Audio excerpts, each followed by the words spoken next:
Hello there, passionate Celtic fans. The past week has been nothing short of dramatic at Celtic Park, with emotions running high, both on and off the pitch.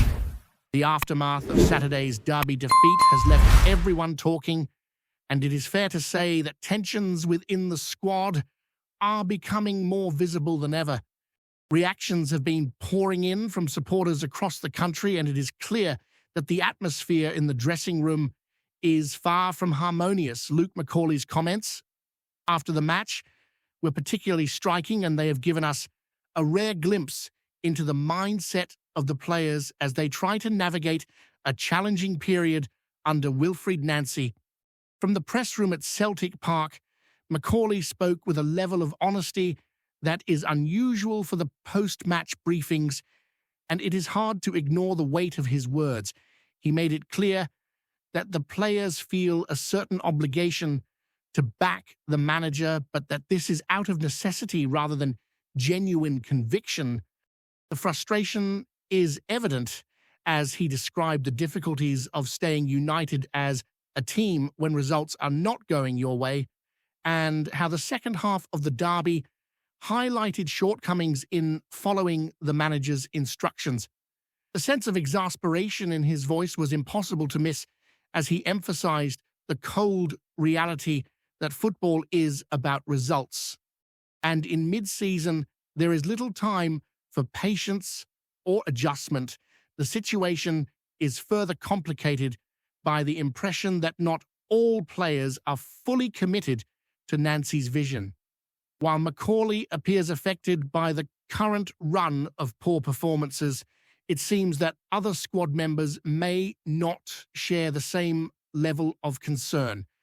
This disconnect between the manager and the players has been developing quietly, but the recent quotes make it very public. The truth is, when players are not fully behind their manager, the team struggles to perform cohesively. This has become increasingly apparent as Celtic attempt to rebuild after the Martin O'Neill era, where despite challenges, there was a strong sense of unity and belief in the squad. Now, under Nancy, the squad appeared disjointed, and the derby defeat was perhaps a stark illustration of just how far the harmony has deteriorated. McCauley's statement that the players have no other option but to support the manager underlines a lack of genuine buy-in. And this is a warning sign for anyone hoping that the team can turn the season around without serious internal change.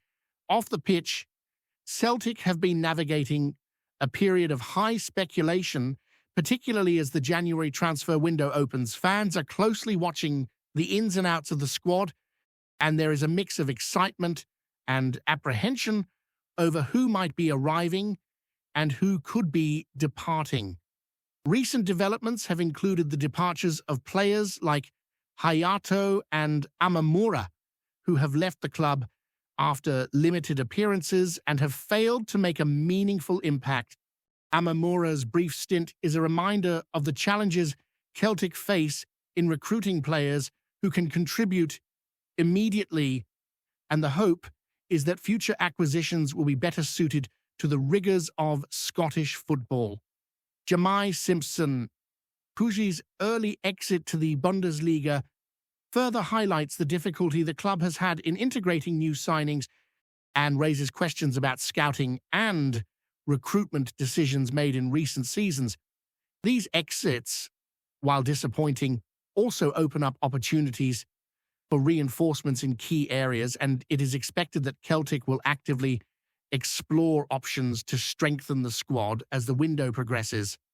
Among potential new signings, attention has turned to the Israeli winger Jocelyn Taibi, a 20-year-old with a promising record in his domestic league, scoring twice and assisting twice in 12 league appearances for Hapoel Petah Tikva this season.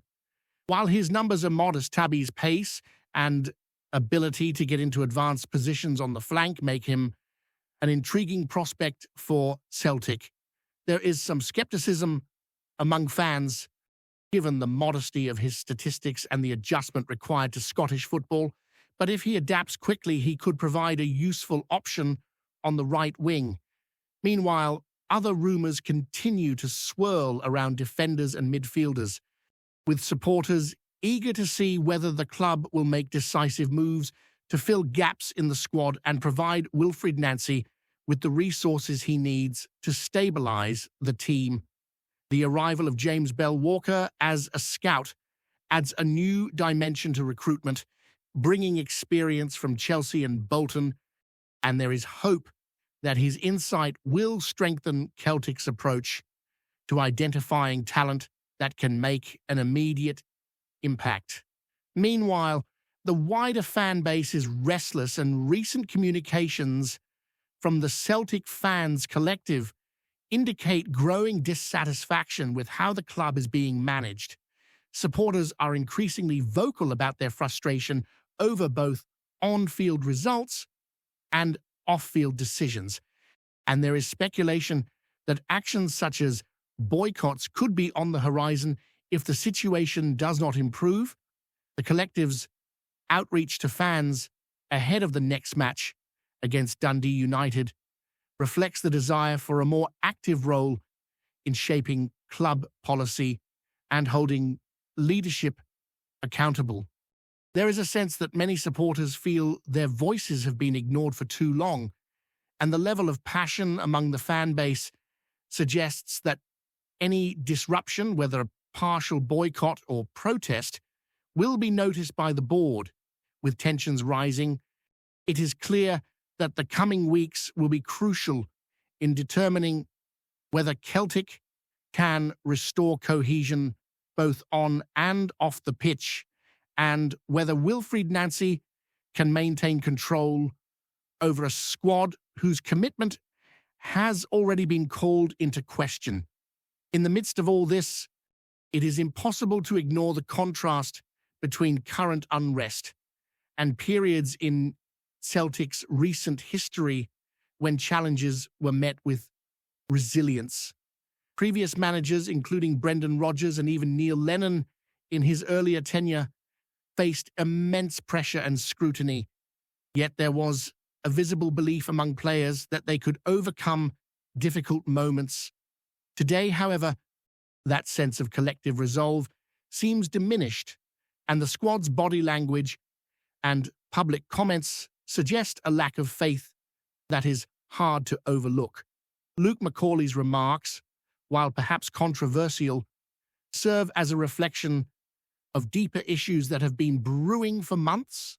The combination of disappointing results, internal discord, and limited confidence in the manager paints a worrying picture for supporters who have grown used to a higher standard of professionalism and unity within the club.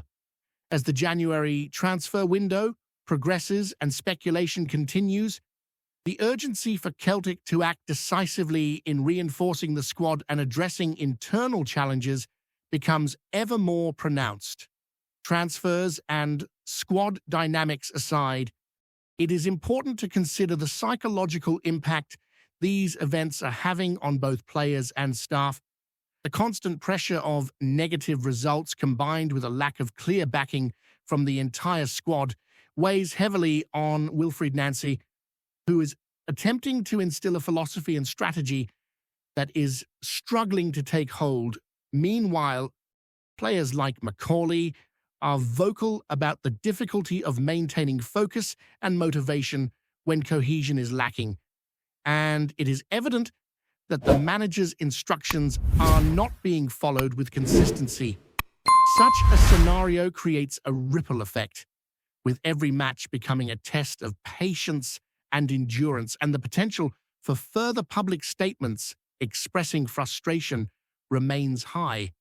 Celtic fans are left observing these developments with concern, hoping that the next series of matches might provide signs of improvement and that the internal climate within the squad might begin to stabilise. The departures of backup staff, such as goalkeeping coach Stevie Woods, whose future at the club has been subject to ongoing speculation, add another layer of uncertainty. Reports suggest that relationships behind the scenes may have fractured early in Nancy's tenure, with tensions evident between coaching staff and the managerial team. These dynamics, though less visible than player dissent, have the potential to influence performance indirectly by affecting preparation, morale, and the overall environment in which the squad operates. Whether Woods remains involved for upcoming fixtures or has fully departed remains to be confirmed, but his absence would be a significant change for a club that has relied on experienced coaching personnel to maintain continuity and structure during turbulent periods. On the pitch, performances have been mixed at best, with moments of promise undermined by lapses in concentration and inconsistent execution of game plans. The Derby defeat has highlighted the vulnerabilities within the squad, from defensive frailties to a lack of offensive cohesion. Fans watching closely have noted that even players with established reputations have struggled to perform to expected levels, suggesting that internal issues are manifesting in tangible ways on match day. Analysts and supporters alike are questioning how long it will take for the team to regain composure and whether the manager can inspire the squad to overcome the apparent disengagement that has emerged over recent months, with every fixture now carrying heightened scrutiny. The pressure on both management and players is intense, and it is clear that the next series of games will be decisive in shaping perceptions of the current campaign. As we move deeper into January, Celtic's challenges are becoming even more apparent, both on the pitch and in the wider structure of the club. The ongoing speculation around transfers has kept supporters on edge, with rumors circulating about potential arrivals and departures almost daily. While the window offers an opportunity to strengthen the squad, it also brings to the forefront questions about recruitment strategy and the type of players Celtic need to compete at the top of the Scottish Premiership and in Europe. For many fans, the priority is now finding individuals who can immediately impact the team, especially in positions where consistency has been lacking.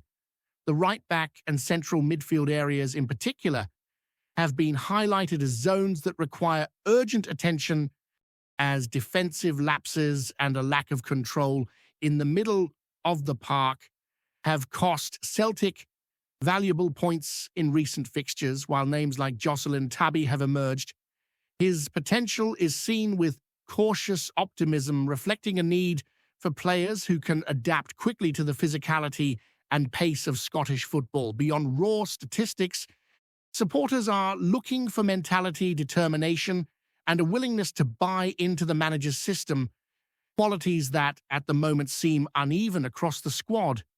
The pressure on Wilfried Nancy continues to mount as results fail to meet expectations. Saturday's Derby loss did not just hurt in terms of points, it also exposed cracks in the team's confidence and cohesion. It is evident from both public statements and match performances that some players may not fully believe in the manager's philosophy, and this creates an atmosphere where tactical instructions are inconsistently applied. Macaulay's candid remarks after the Derby highlighted the difficulty of maintaining collective focus when there is uncertainty about leadership and vision. From the perspective of the supporters, it is increasingly difficult to distinguish between managerial decisions and player performance, as the two appear deeply intertwined. A lack of unity, both on and off the field, has left fans questioning whether the team can regain its identity and consistency. The contrast with previous seasons, when even under pressure players showed commitment and belief, makes this situation all the more troubling. There is a sense that the squad has lost some of the fight and resilience that was characteristic of Celtic teams in the past, and that is a major concern as the season enters its critical second half. In terms of squad movement, there have been a number of departures and loans that reflect a broader strategy or perhaps a lack of clarity in recruitment and development. Hayato and Amamura, for instance, departed after extremely limited involvement, leaving supporters to wonder whether scouting and signing decisions in the summer were misguided. Jamai Simpson, Pushi's early loan, cut short and subsequent move to the Bundesliga highlights a similar issue with expectations placed on players who, for various reasons, were unable to make an impact. These exits, though disappointing, create openings for new talent, and the January window may yet provide an opportunity for Celtic to recalibrate their approach. Fans are keenly observing every rumor, image, or social media post for hints of new signings, and speculation around players like Steven Moreira has stirred interest. Although Moreira's presence at Celtic Park during the derby does not confirm a signing, his history as a solid defender and the timing of his visit suggest that Celtic are actively exploring reinforcement options. For supporters, the hope is that these potential additions will bring not just quality but also the attitude and work ethic that have been lacking in recent weeks. Before we proceed, subscribe to our channel and enable notifications to receive all exclusive news about Celtic FC. Don't miss any details about your favorite team. It's extremely important for Celtic FC fans. The Green Dream is beginning to stir again in the East End, and this time it wears the number 8. Around Celtic Park, the sight of Billy Gilmore pulling on that shirt has set tongues wagging and imaginations running wild. Nothing is signed in stone, nothing officially sealed, yet the rumor alone has been enough to lift the mood among the support and spark a wave of hopeful chatter. Gilmore, a name long spoken with pride in Scottish football circles, feels like a natural fit for the role. The number 8 at Celtic is more than fabric and stitching. It carries expectation, responsibility, and a demand for elegance in the middle of the park. Whispers from inside the game suggest the club see him as a heartbeat player, someone to take the ball under pressure, dictate tempo, and knit everything together when the noise rises and the game tightens. Among the fans, the comparison has already been made, half in jest and half in genuine belief. He's the new Modric, some cry, pointing to the way Gilmore scans the pitch, opens his body and finds angles others can't. It is bold talk, perhaps reckless, but football thrives on such dreams. The idea of a deep-lying playmaker, schooled abroad yet rooted in the Scottish game, conducting Celtic in Europe and at home, is hard to resist. There are, of course, doubts and caution. The step into that role at a club like Celtic is unforgiving, and the scrutiny can be fierce. Yet those close to the dressing room hint at a quiet confidence, a belief that Gilmore's intelligence and humility suit the environment.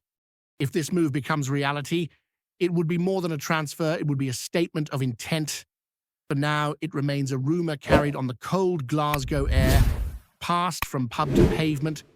But dreams have a habit of growing at Celtic, and the thought of Billy Gilmore in green, wearing the 8 and pulling the strings, is one many supporters are already willing to believe in.